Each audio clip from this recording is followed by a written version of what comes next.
वाणी चल रही थी 30 अक्टूबर 1966 की प्रातः क्लास। तीसरे पेज के मध्यांत में बात चल रही थी। ये नॉलेज है ब्रह्मा मुखवंशावली ब्राह्मण ब्राह्मणियां जानते हैं। कौन जानते हैं? जो ब्रह्मा के मुखवंशावली है। अच्छा, दीदी दादी दादाओं के मुखवंशावली हो तो नहीं जानते हैं? इस नॉलेज को सिर्फ ब्रह्मा मुखवंशावली ही जानते हैं या कोई और गुरु गोसाई के मुखवंशावली जानते हैं?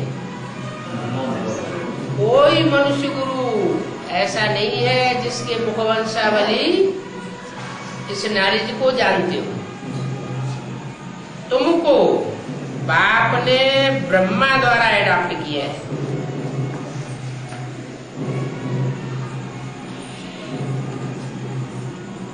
वो जो गुरु गोसाइयों के चेले होते हैं उनको वो गुरु गोसाई एडॉप्ट करते हैं। और तुमको किसने एडॉप्ट किया है? शिव बाप ने ब्रह्मा द्वारा एडॉप्ट किया है। ब्रह्मा द्वारा एडॉप्ट किया है। यहाँ ब्रह्मा कौन? ब्रह्मा ने तो शरीर छोड़ दिया। 68-69 में ही ब्रह्मा ने शरीर छोड़ दिया। फिर एडॉप्ट कैसे किया? उनको शरीर छोड़े हुए तो 32 और 5 38 साल हो गए। फिर तुम ब्रह्मा मुखवंशावली कैसे हुए? हैं? हैं?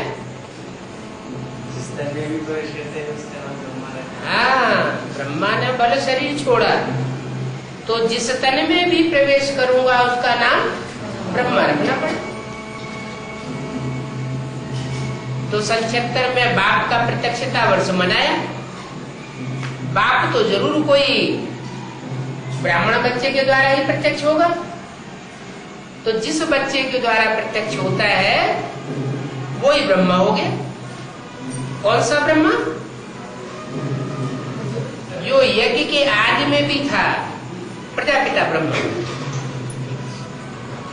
वही आत्मा तब थी 60 साल की, वानप्रस्थ अवस्था में। वानप्रस्थ अवस्था में 40 साल और ऐड हुए तो 76 आया। 76-77 में संपूर्णता वर्ष मनाया गया। वो किसका संपूर्णता वर्ष था? कौन से ब्रह्मा का संपूर्णता वर्ष था? प्रजापिता ब्रह्मा। आज ब्रह्मा का संपूर्णता वर्ष मना। ब्रह्मा की आयु 100 वर्ष पूरी हुई।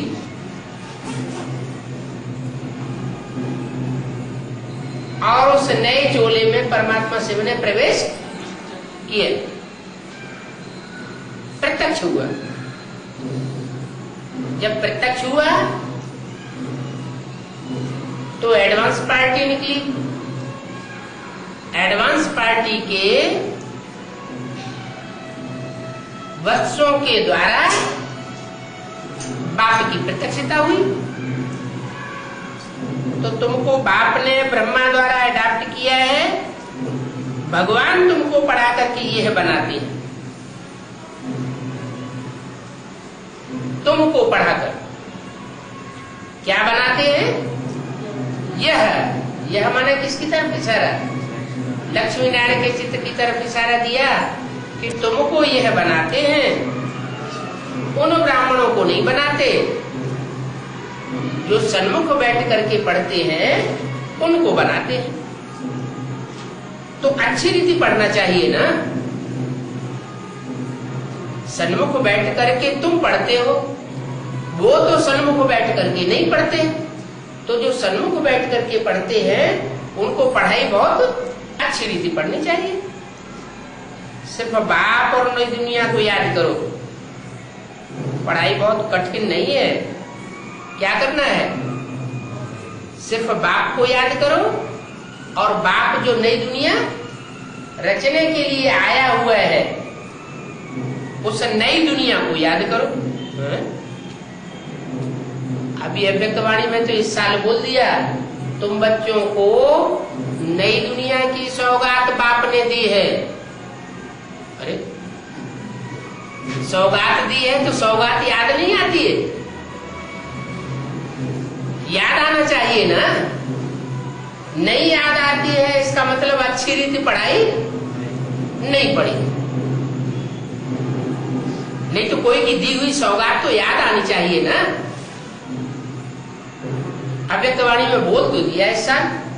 क्या बोला कि बाप ने बच्चों को, बाप दादा ने बच्चों को नई दुनिया की सौगात दी है। सो नई दुनिया में आना जाना करते हो ना, इसका मतलब जिन्होंने पढ़ाई पढ़ी अच्छी रीति वो आना जाना करते हैं, और जिन्होंने अच्छी रीति पढ़ाई नहीं पढ़ी वो आना जाना अभी भी नहीं करते। उन्हें पता ही नहीं कि जो नई दुनिया की सौगात दी है वो नई दुनिया कहाँ स्थापन हो गई। तो अच्छी रीति पढ़ना चाहिए।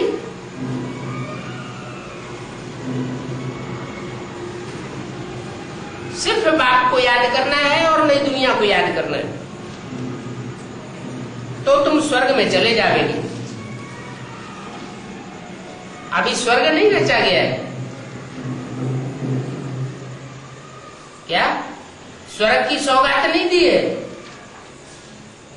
स्वर्ग की सौगात तो टीवी पे व्यस्त करके दिखाते हैं, देखो ये स्वर्ग है। हथेली पर स्वर्ग दिखाते हैं, अभी बना नहीं है स्वर्ग। नई दुनिया की सौगात दी है। दुनिया में तो सब धर्म की आत्माएं होती है, भले हर धर्म की चुनी हुई श्रेष्ठ श्रेष्ठ अच्छी अच्छी आत्माएं हो, लेकिन वहां तो सब धर्म की आत्माएं होती है।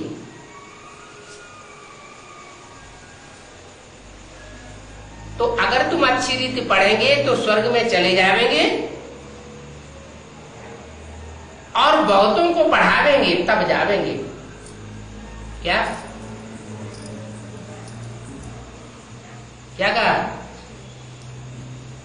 अगर अच्छी रीति पढ़ेंगे और बहुतों को पढ़ावेंगे तो राजा रानी बन सकते हैं।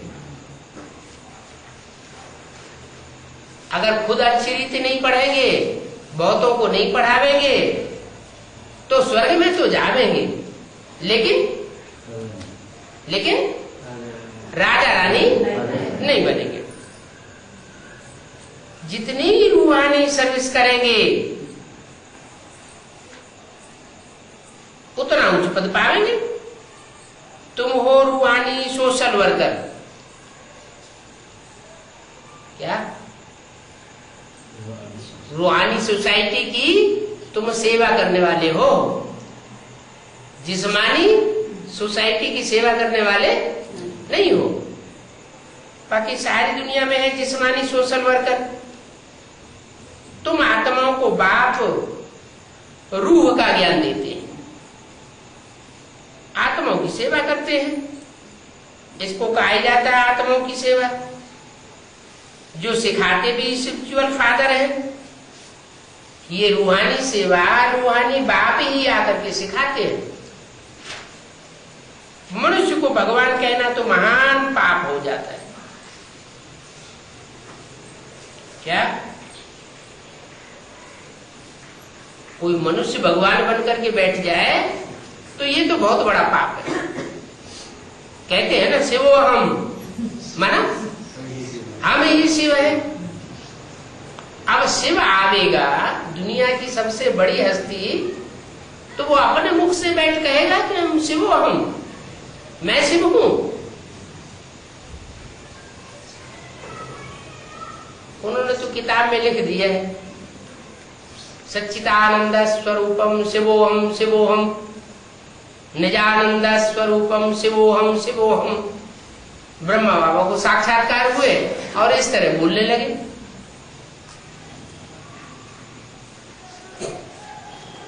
बाप कहते हैं जो अपन को अपने आप शिव कहते हैं वो बड़े से बड़े क्या है? हिरण्यकश्यप है।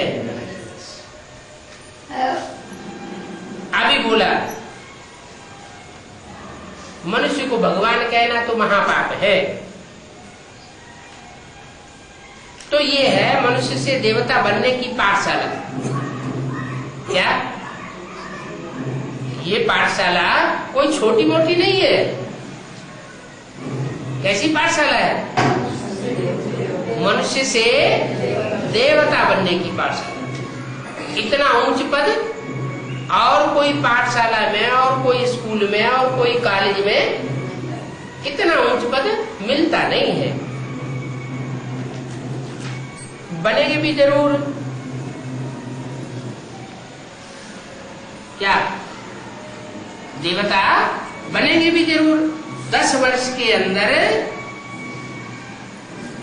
तुम पढ़ करके तैयार हो जाएंगे और फिर विनाश शुरू होगा। कौन से सन की वाणी है? 66 की वाणी है। 66 में ऐड किया 10 साल तो कितना आया? यपत्तारो। क्या आया है? क्या कहते हैं कन्नड़ में? क्या कहते हैं? यपत्तारो। 76 आया है। तो सन 76 में तुम पढ़ करके तैयार हो जाओगे और विनाश शुरू हो जाएगा। माने तुम्हारी पढ़ाई पूरी हो जाएगी और विनाश शुरू हो जाएगी। ये किससे कहा है? कोई न कोई बच्चे बाबा ने अपने सामने सन 66 में इमर्ज किए अपनी आंखों के सामने और उन बच्चों से बोला कि तुम 10 वर्ष में पढ़ करके तैयार हो जाएंगे और फिर उसके बाद विनाश शुरू हो जाएगा। अच्छा, कौन पढ़ करके तैयार हो गए? कौन देवता बन गए? दिखाई तो कुछ भी नहीं पड़ता। अब कहाँ विनाश शुरू हो गया? सन 76 में कहाँ विनाश शुरू हो गया? ब्राह्मण तो और ज्यादा बढ़ते चले जा रहे हैं। विनाश कहाँ शुरू हो गया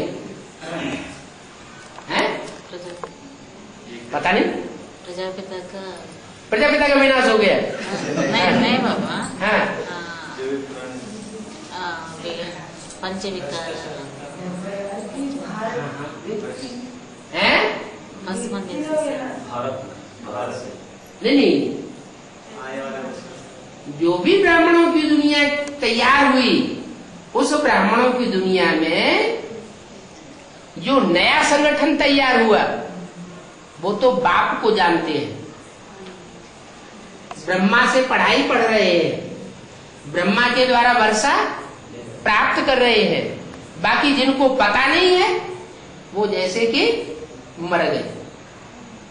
अनिश्चय बुद्धि विनश्यते हो गई। उनकी बुद्धि में ये बात नहीं है कि हम इसी शरीर से लक्ष्मी नारायण जैसी बनेंगे। तो बात उड़ गई ना, तो वो फेल हो गए। और तुम 10 वर्ष में तैयार हो जाएंगे। माना कोई लक्ष्मी नारायण बनने वाली आत्माएं बाबा के सामने मौजूद थी, इमर्ज हुई। उनके लिए बोला कि तुम 10 वर्ष में तैयार हो जाओगे, तुम्हारा संगठन तैयार हो जाएगा, तुम्हारी नई दुनिया तैयार हो जाएगी और फिर विनाश शुरू होगा। किसका विनाश शुरू हुआ? 500 करोड़ की दुनिया तो अब 700 करोड़ की बन गई। विनाश कहाँ हुआ? और ज्यादा बढ़ गई। अच्छा, ब्राह्मणों की दुनिया पहले जितने ब्राह्मण थे उससे ज्यादा और बन गए।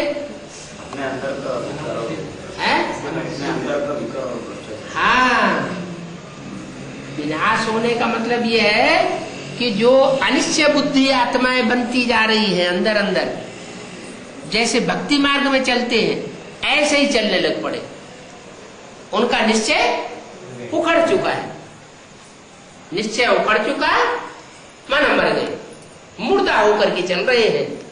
एक कान से ज्ञान सुनते हैं, जैसे भक्ति मार्ग में कथा सुनते हैं, एक कान से सुनते हैं दूसरे कान से निकाल लेते हैं।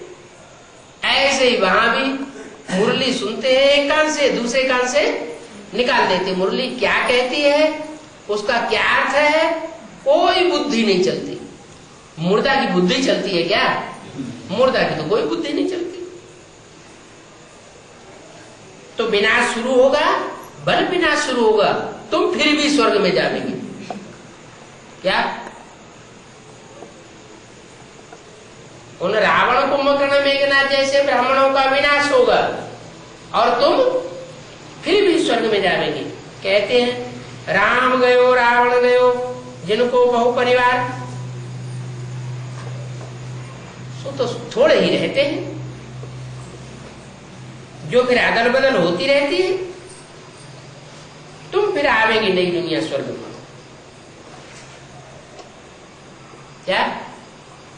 कहां आवेंगे? तुम आवेंगे स्वर्ग में। अब नई दुनिया स्थापन हो रही है। कब बोला? 66 में बोला अब नई दुनिया स्थापन हो रही है। इसका मतलब सन 76 में ब्राह्मणों की नई दुनिया तैयार हुई। वो नई दुनिया जो तैयार हुई,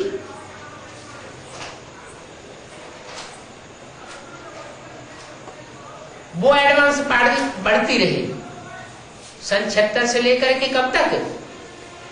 2004-5 तक।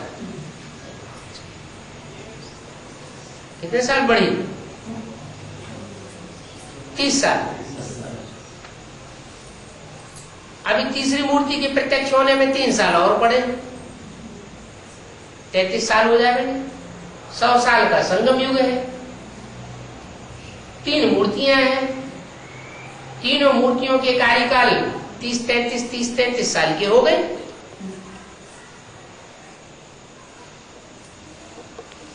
तो सन 76 से लेकर के अभी 2005 चल रहा है। अभी ब्राह्मणों की एडवांस पार्टी में नई दुनिया का जो सॉलिड रूप है वो तैयार हुआ है या नहीं हुआ है? भले अव्यक्त वाणियों में बाबा ने के बोल दिया। क्या बोला? नई दुनिया की सौगात तुम बच्चों को बाप दादा ने दी है। माना तैयारी तो हो गई है, तैयारी हो गई है, नई दुनिया स्थापन भी हो चुकी है। अभी बाप आए हैं,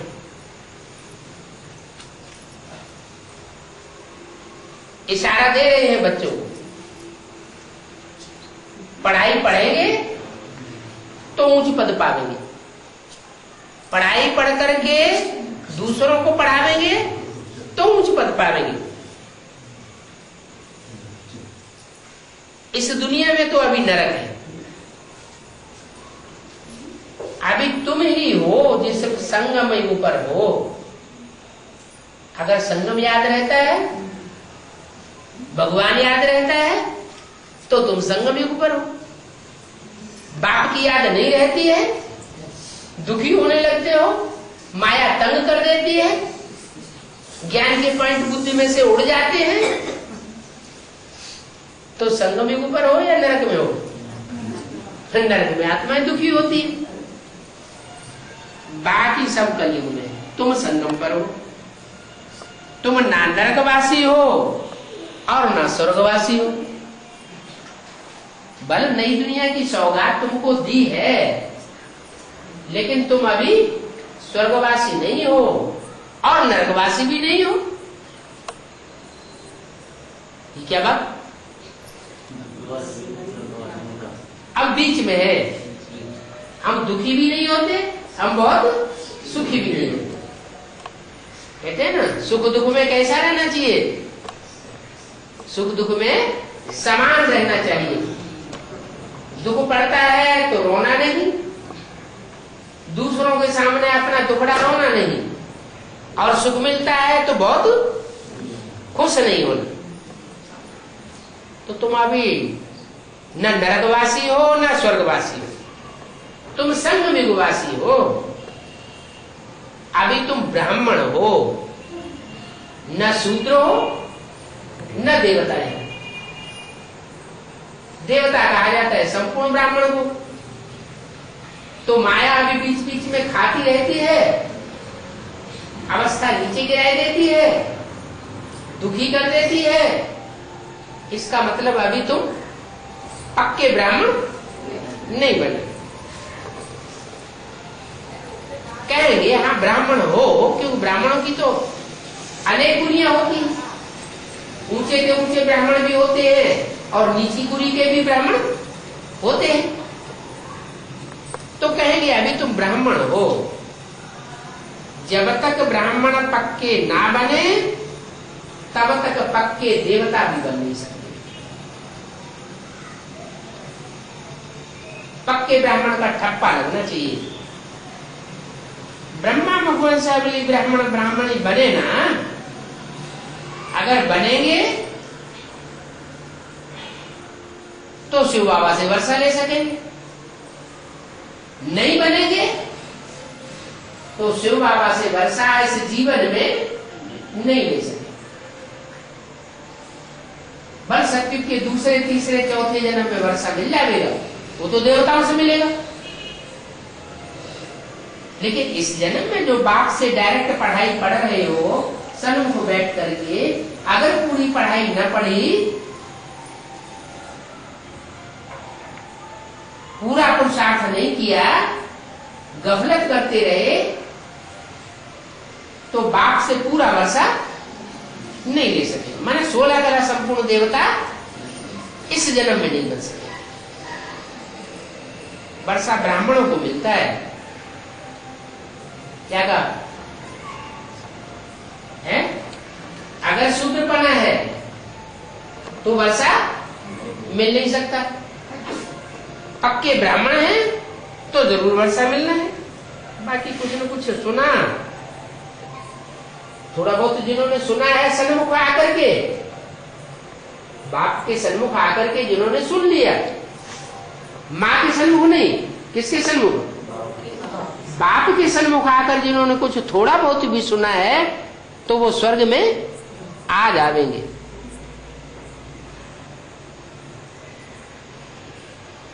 जितना याद करेंगे उतना आत्मा की खाद जलती जाएगी। कौन सी खाद होती है? आत्मा के अंदर कौन सी खाद है? देवान की, विकारों की, वो खाद जलती जाएगी। जैसे सोना होता है तो सोने में चांदी की खाद डाल देते हैं, तांबे की खाद डाल देते हैं, लोहा मिक्स कर देते हैं, तो उसकी कीमत, सोने की कीमत कम हो जाती है। तो ऐसे ही ये आत्मा, इसमें जैसे जैसे विकारों की खाद पड़ती जाती है वैसे वैसे आत्मा की पावर कम होती जाती है। त्रेता युग शुरू हुआ, कौन सी खाद पड़ गई?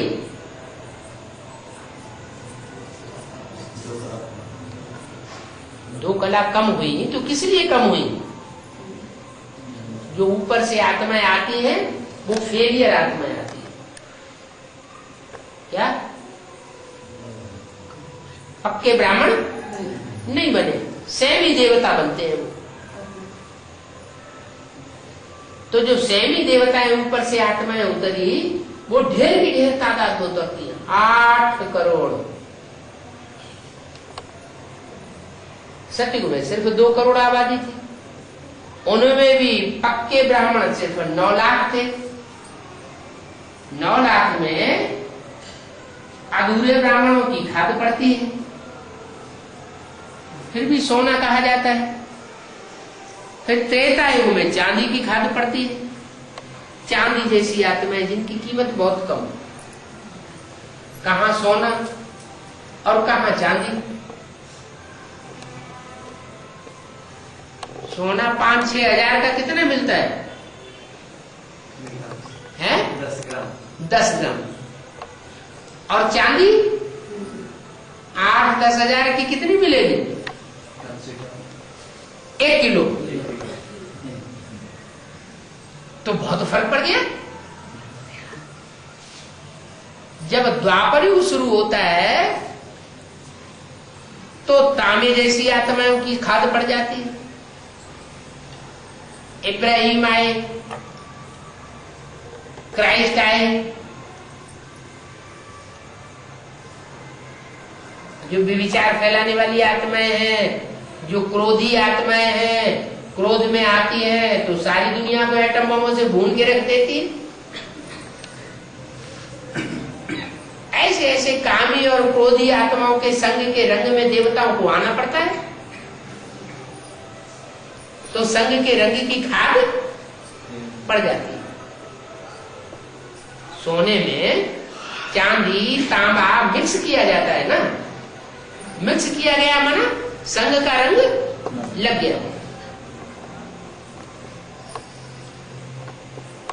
तो जितनी जितनी अग्नि को तेज करेंगे, सोने में से खाद निकलती है तो कब निकलती है? धीमी आग से खाद नहीं निकलती। कोई धीमी धीमी आग सारा दिन जलाता रहे सोने में, वो खाद उसकी अलग नहीं होगी। कब अलग होगी? जब तीखी अग्नि जलेगी। तो तीखी अग्नि के जोर से उसमें जो चांदी और तांबा मिक्स हुआ पड़ा है वो अलग हो जाएगा। ऐसे यहाँ कौन सी अग्नि है? यहाँ योगाग्नि है। तो ये योग अग्नि जितनी जितनी तीखी करेगी, तीव्र अग्नि हो, माना उस अग्नि में भी दूसरों की याद मिक्स नहीं होनी चाहिए। अगर दूसरों की याद मिक्स हुई तो अग्नि तीव्र अग्नि नहीं कही जाएगी। इसलिए बाबा कहते हैं माम एकम याद करो तो तुम्हारी खाद निकलेगी। अगर एकम की जगह दूजम को भी याद किया तो खाद नहीं निकले, हो सकता है और ही चढ़ जाए। तो अभी क्या हो रहा है? अभी अवस्था नीचे गिर रही है या ऊपर उठ रही है? नीचे गिर रही है। ये क्या बात हो गई? इतने दिनों से पढ़ाई पढ़ रहे हैं, अवस्था नीचे गिर रही है? इसका मतलब क्या किया है? दूसरों की खाद मिक्स कर ली, माने दूसरों का संग का रंग बुद्धि में ज्यादा लगाया है। और बाप जो बोलते हैं माम एकम याद करो, वो एकम की याद बहुत थोड़ी टिकी। तो एकम की याद बहुत थोड़ी टिके और दूसरों की याद में हम ज्यादा टाइम गवाया, तो पाप का बोझा बढ़ेगा या घटेगा? बढ़ गया। अब क्या करना है? अब एक को याद करना है। कैसे करेंगे? इतने साल में तो कर नहीं पाया है? क्या एकांतवासी हो जाएंगे? एकदम माउंट आबू में चले जाएंगे क्या?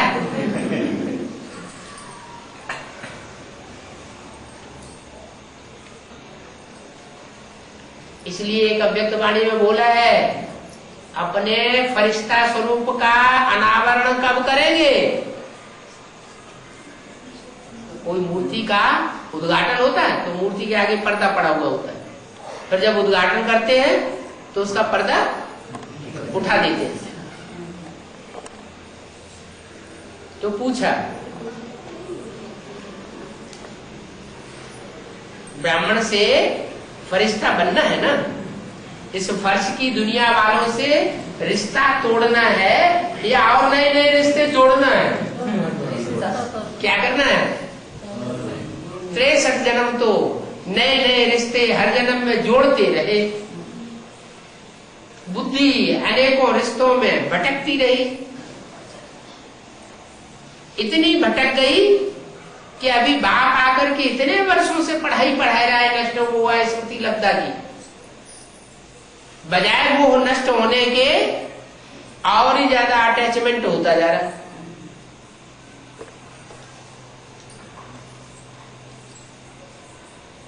तो नष्ट हुआ कैसे बनेंगे?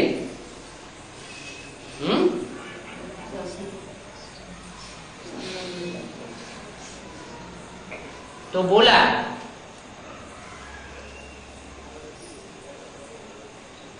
अपने फरिश्ता स्वरूप का अनावरण कब करेंगे? धर्मराज को बुलावे क्या है? जब धर्मराज आवेगा, चीफ जस्टिस होता है ना, चीफ जस्टिस को बुलावेंगे क्या? चीफ जस्टिस कौन है? हमारी ब्राह्मणों की दुनिया का चीफ जस्टिस कौन है? हाँ, धर्मराज। ब्रह्मा वो तो अम्मा हो गई, वो तो बहुत प्यार देती है, तो जब तक प्यार देती है तब तक प्यार में तो और बिगड़ते ही रहते हैं। वही अम्मा क्या बने है? चीफ जस्टिस बन के बैठ जाए। तो चीफ जस्टिस को बुलावेंगे क्या? अपने फरिश्ता स्वरूप का अनावरण करने के लिए, तब फरिश्ता बनेंगे। फरिश्ता माना है फर्श की दुनिया वालों से कोई रिश्ता नहीं। फरिश्ता माना इस जमीन की दुनिया में जितने भी हैं उनसे हमारा कोई रिश्ता नहीं। ऐसे फरिश्ते कब बनेंगे? जब धर्मराज का पाठ शुरू होगा तब है? अब पहले से बन जाना चाहिए। अगर धर्मराज के डंडे लग गए तो पद नीचा हो जाएगा।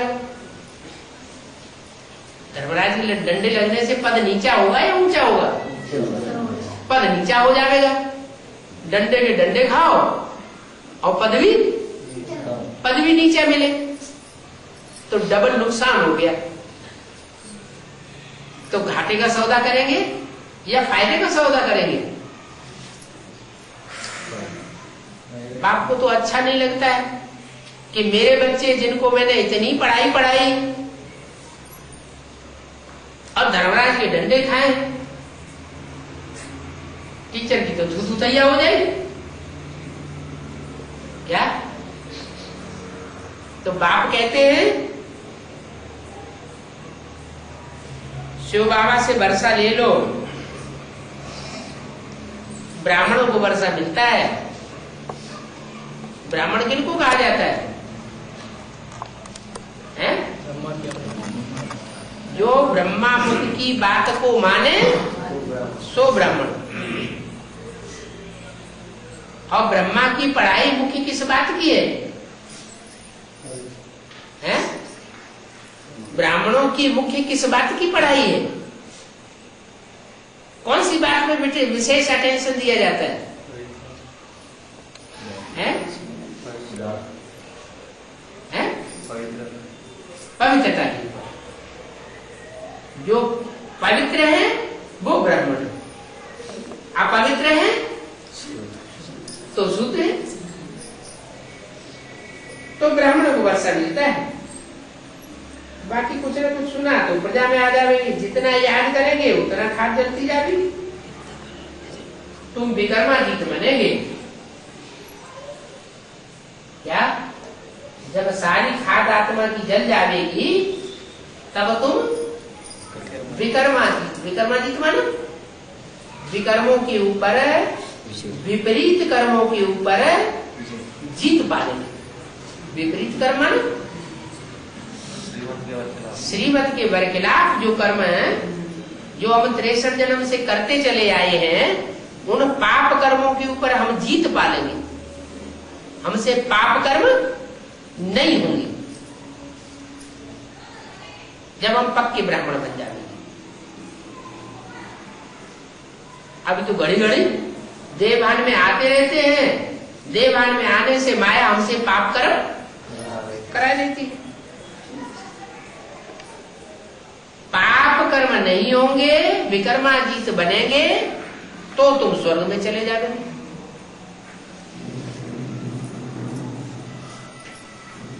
कब चले जाओगे? जब कोई पाप कर्म नहीं होगी। देवताओं से कोई पाप कर्म होते हैं क्या? देवताओं से न पुण्य कर्म होंगे न पाप कर्म होंगे। उनको कहते हैं स्वर्गवासी देवता। न वो पुण्य कमाते हैं न वो पाप कमाते हैं। और अभी हम क्या कर रहे हैं? हम श्रीमत पर चल करके पुण्य बहुत थोड़ा कमाए रहे हैं और माया के चपेटे में आकर के पाप ज्यादा कमा रहे हैं।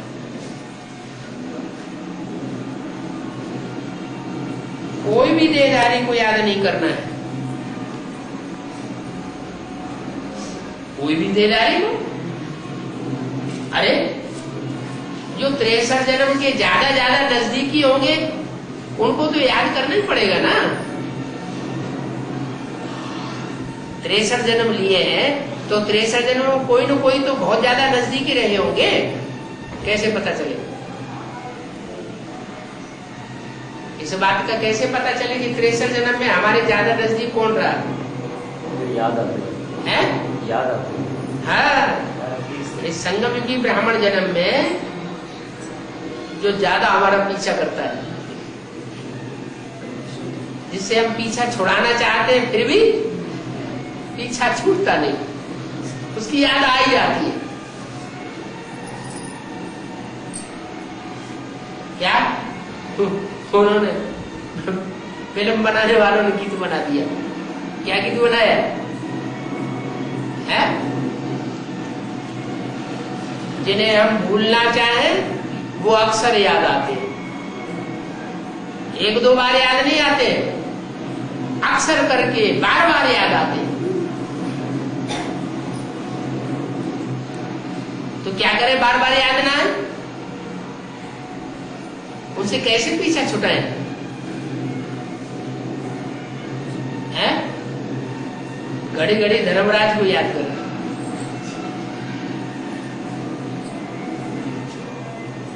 वो मार मार के सारा कुसंग झाड़ देगा। आत्मा ये समझती है कि ये हमारे बड़े सहयोगी हैं। क्या समझती है आत्मा? है? ये हमारे जन्म जन्मांतर के सहयोगी है। तब तो हमारा इनके साथ इतना ज्यादा हिसाब किताब है। धर्मराज कहेगा ये तुम्हारे सहयोगी नहीं है,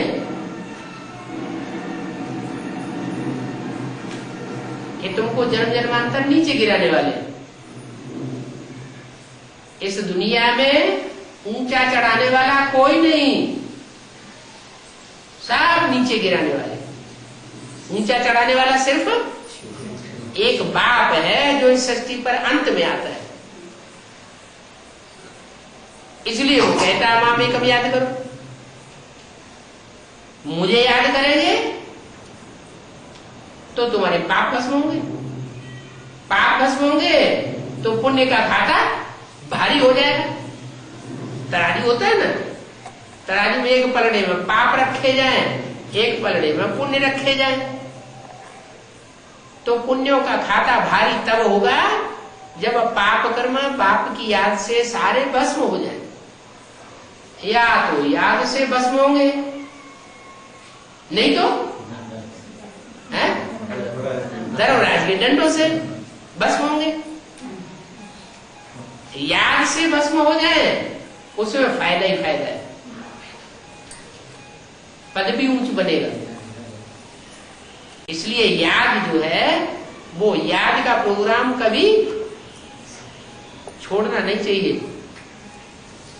ज्ञान और योग ये दोनों चीजें जो हैं, जहां कहीं भी संगठन क्लास लगता हो तो संगठन क्लास जरूर अटेंड करना चाहिए। वहां सब मिलकर के बाबा की याद में बैठते हैं। इकट्ठे होकर के बाबा की याद में बैठेंगे तो स्मृति की डोरी सारी एक के साथ जुटेंगी जाके, तो मोटा रस्सा बन जाएगा। क्या स्मृति के धागे सारे एक बाप के साथ जुटेंगे तो क्या बन जाएगा? मोटा रस्सा बन जाएगा। उसे दुनिया में कोई तोड़ नहीं सकेगा। और अकेले अकेले घर में बैठ करके याद करेंगे तो माया आराम से तोड़ती रहती है। तोड़ रही है कि नहीं? तोड़ रही।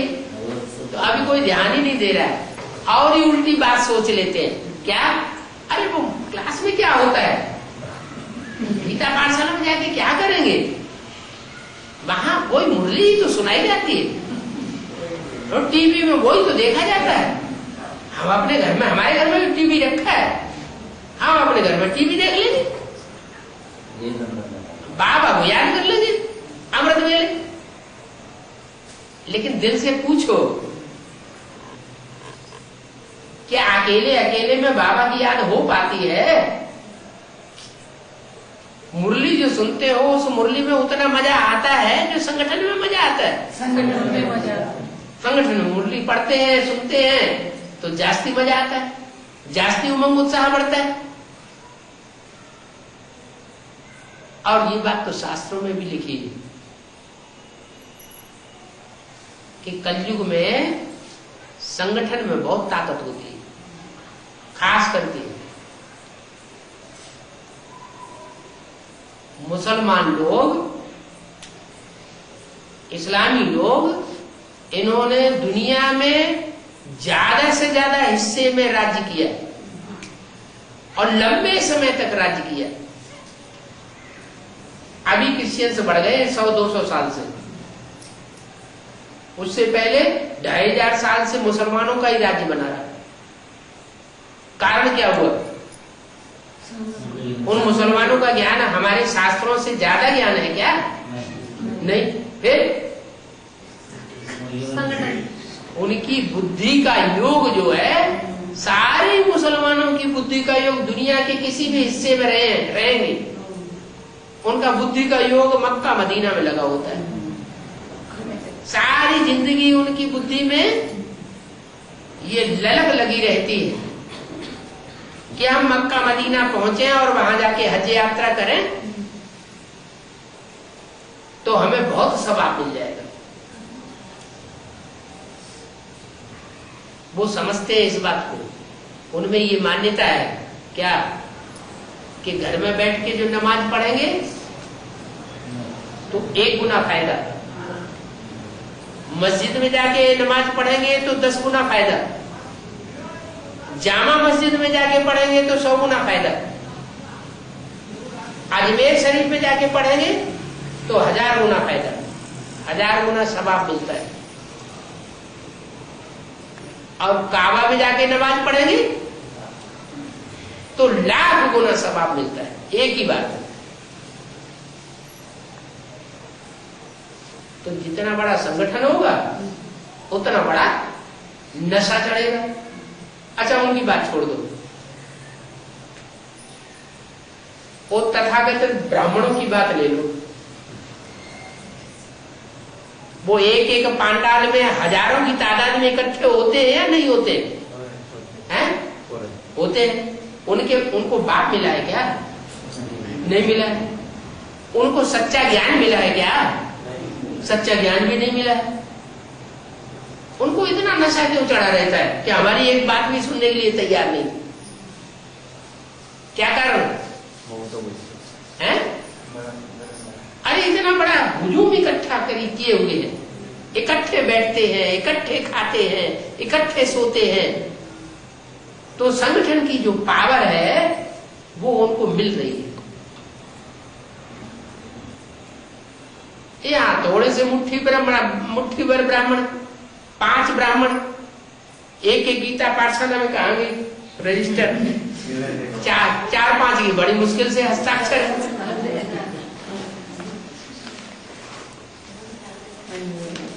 है। कितने के हस्ताक्षर है? संगठन क्लास में एक कनक दुर्गा माता, दूसरी वेंकट लक्ष्मी माता, तीसरी तुलसम्मा माता, चौथी नागम्मा माता और 5वें कोटेश्वर राव भाई। वो संगठन का हिसाब है, संगठन क्लास है, रोज का नहीं, संगठन का रोज बस एक कनक दुर्गा माता। माता जी के पिताजी भी गए। फिर तो क्या हाल लगा पड़ा है? बाबा खदरी का संग खदरी उदयम सायंकाल कदरी में भी डेली क्लास बाबा, डेली क्लास। अच्छा, सुबह शाम दोनों टाइम क्लास होता है? ठीक है। हाँ, नाम क्या है? और टीचर का नाम क्या है? बाबा मल्ल युद्ध करने वाली ईश्वरी है? क्यों भाई से मल्ल युद्ध होता रहता है क्या? उदय में 1 घंटा बाबा है, शाम का 1 घंटा, शाम को 1 घंटा क्लास होता है। आधा घंटा याद, आधा घंटा मल्ली ठीक है। मुरली एक जगह की बात नहीं है, ऑल इंडिया में ऐसे ही चल रहा है। क्या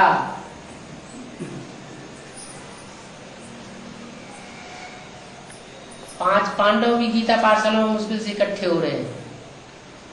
बाबा पहुंच जाएंगे तो सब इकट्ठे हो जाएंगे।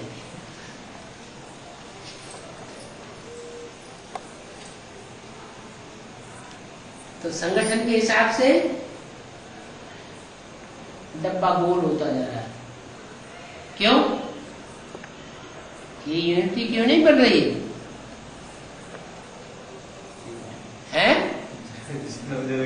जरूर कहीं न कहीं बानर सेना में प्योरिटी की लीकेज हो रही है। फिर बाबा देखेंगे कि नहीं सुधर रहे हैं तो फिर बाबा पाला बदल लेते हैं। क्या पहले भी बेसिक नॉलेज में क्या किया? साफ बता दिया, अंदर वाले रह जावेंगे और बाहर वाले ले जावेंगे। अब यहाँ एडवांस पार्टी में भी ऐसे बाबा का नियम उसूल तो एक ही है ना। अगर ठीक से पढ़ाई पढ़ेंगे तो क्या करेंगे? एडवांस पार्टी वाले सब अंदर वाले हैं ना, तो ले जावेंगे। नहीं पढ़ाई पढ़ेंगे तो अंदर वाले रह जावेंगे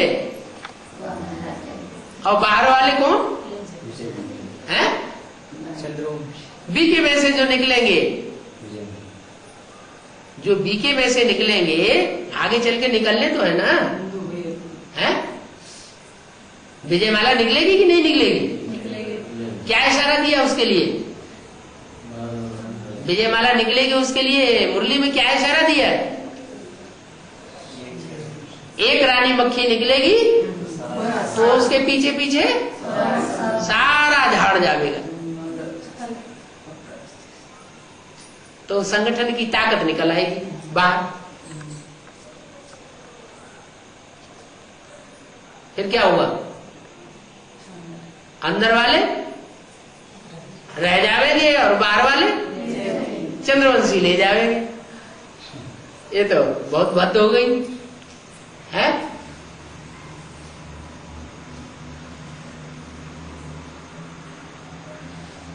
सूर्य तो जलता है, उसमें तो आग भरी पड़ी है। जो सूर्य के बच्चे हैं उनको थोड़े जलना चाहिए, हैं? ये उनमें काम विकार की आग भरी पड़ी है, क्रोध विकार की आग भरी पड़ी है।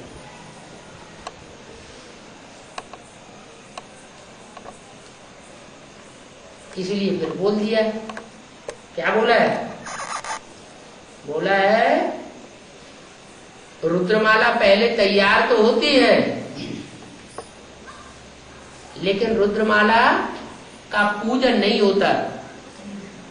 क्या पूजन का आधार क्या है? प्यूरिटी। प्योरिटी। लंगड़े हैं। विजयमाला प्यूरिटी। अंधे है, उनमें ज्ञान नहीं है, उनमें प्योरिटी है लेकिन ज्ञान के अंधे हैं। और रुद्रमाला ज्ञान ज्ञान है, सोजरे हैं, लेकिन प्यूरिटी पति चलता है तो पत्नी नहीं चलती, पत्नी चलती है तो पति नहीं चलता ठीक से, चाल ठीक नहीं है, एक टांग कोई न कोई टूटी हुई है।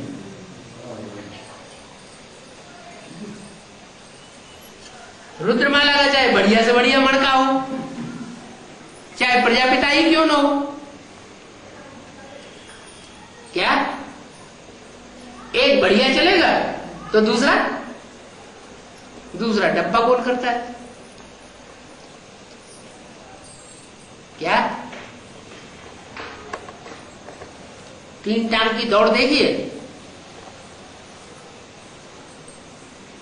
2 इकट्ठे होते हैं, उनकी एक एक टांग बांध दी जाती है। क्या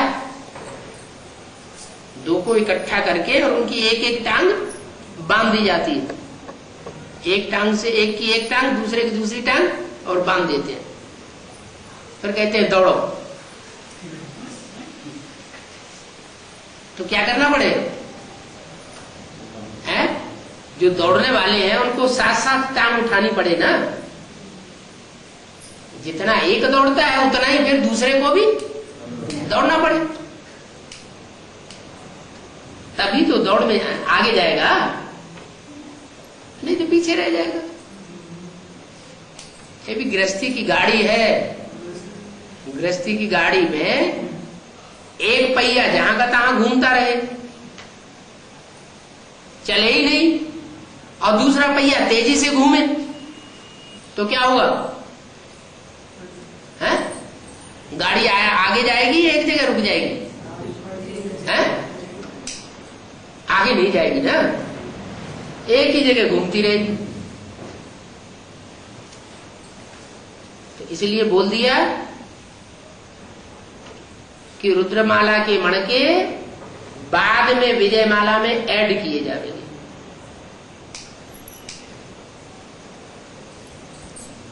तब विजयी बनेंगे।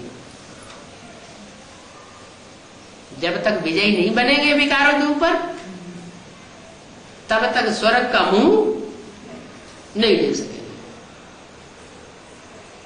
तो बहुत बड़ा घाटा हो गया है। घाटा मारना चाहिए।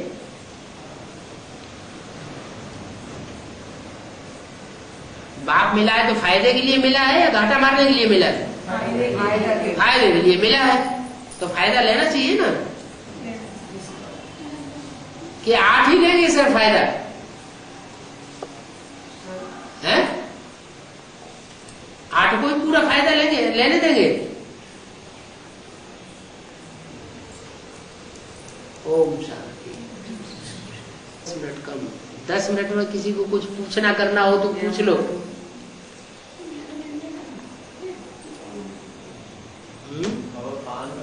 शास्त्र में बोलते हैं, शास्त्र में दिखाते हैं कौरव और पांडवों को युद्ध दिखाते हैं, लेकिन हमारा बाबा बोल रहे हैं पांडव संकल्प से भी युद्ध नहीं करेगी। हाँ, संकल्प से भी युद्ध नहीं करते नहीं है क्या? लेकिन बाबा बोलते हैं ना, लेकिन बाबा बोलते हैं, लेकिन जब पक्के पांडव बनेंगे तभी तो नहीं करेंगे। अच्छा ठीक। अभी पक्के पांडव बने हैं क्या? नहीं, अभी वाचा से भी युद्ध करने लग पड़ते हैं, संकल्पों से भी युद्ध करने लग पड़ते हैं। अभी तक ये खबर नहीं आई है कि किसी एडवांस पार्टी वाले ने बाहुबल चला दिया हो। बेसिक वालों ने बाहुबल चलाया है एडवांस वालों के ऊपर, तो चलो इतनी ही गनीमत। बाकी युद्ध तो कर रहे हैं ना। जब बिल्कुल युद्ध न करें, अपने सुधार में लग जाए, तो दुनिया अपने आप सुधरेगी।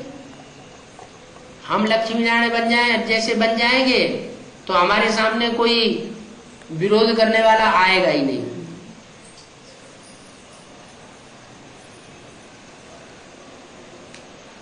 एटम बम फटते हैं दुनिया में, भारत के ऊपर एटम बमों का सेक क्यों नहीं आता? भारत कैसे बच जाता है? भारत अविनाशी खंड बना रहता है, और सारी दुनिया एटम बमों के विस्फोट से समुद्र के अंदर डूब जाती है। क्यों? प्यूरिटी से पवित्रता को माने। कारण क्या है? क्यों है? ये कारण है कि भारत जो है वो ये पसंद ही नहीं करता कि हम दुनिया को भस्म कर दें। भारत के अंदर तो पहले ही खूनखार युद्ध हो जाता है, महाभारत लड़ाई हो जाती है हिंदू मुसलमानों में। इनके पास तो वो एटॉमिक शक्ति है ही नहीं, छोटी छोटी बम्बियां हैं। तो हिंदुस्तान पाकिस्तान आपस में एक दूसरे को दिखाते रहते हैं, देखो हमारे पास इतनी ताकत है कुछ भी नहीं। किसी के पास बंदूक होगी तो दूसरा बंदूक लेकर के आएगा, और जिसके पास बंदूक नहीं है, तमंचा नहीं है, कुछ भी नहीं है, तो उसके ऊपर कोई क्यों लेकर के आएगा? इसलिए भारत के पास एटॉमिक एनर्जी नहीं है, तो भारत के ऊपर एटम बमों का विस्फोट होना भी नहीं है। और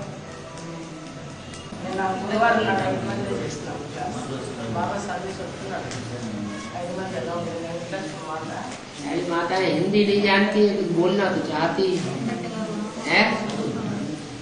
हिंदी न जानने की वजह से